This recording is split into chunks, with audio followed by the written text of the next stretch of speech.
আজকে সকালে দেখো আমি ঘুগনি করতে বসাচ্ছি। ঘুগনি আমি ভেজে টেজে কিচ্ছু করলাম না, সব কাঁচা দিয়ে দিলাম। এবারে মশলা টশলা সব দিয়ে তেল লবণ টবণ হলুদ টলুদ যা লাগে সব কিছু দিয়ে একবারে কুকারের মধ্যে ঢুকিয়ে এবারে গ্যাসটা জেলে একবার সিটি মেরে নেবো 5-6টা।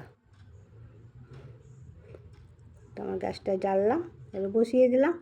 5-6টা একবারে সিটি দিয়ে দেবো, দিয়ে নামিয়ে নেবো। ওই আলাদা আলাদা করে করতে পারবো না রোজ রোজ। দেখো আমার হয়ে গেছে প্রায়। একটু গরম মশলার মধ্যে দিয়ে দেবো, দিয়ে একটু নাড়াচাড়া করে কিছুক্ষণের জন্য ঢেকে রাখবো। আর এদিকে আমার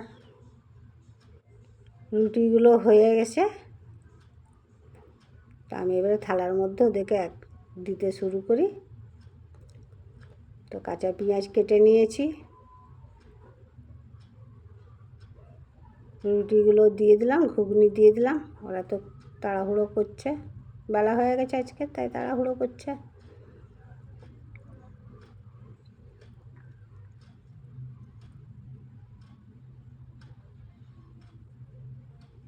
তোমরা কি এরকম একসাথে সব কিছু দিয়ে বসাও?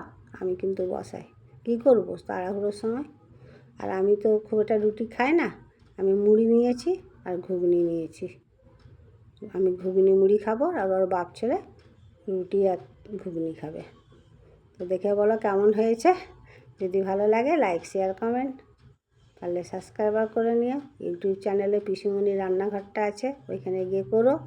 আর ভালো থেকো, সুস্থ থেকো, টাটা বাই বাই। পরের ভিডিওতে দেখা হচ্ছে। আজকের মতন যাই।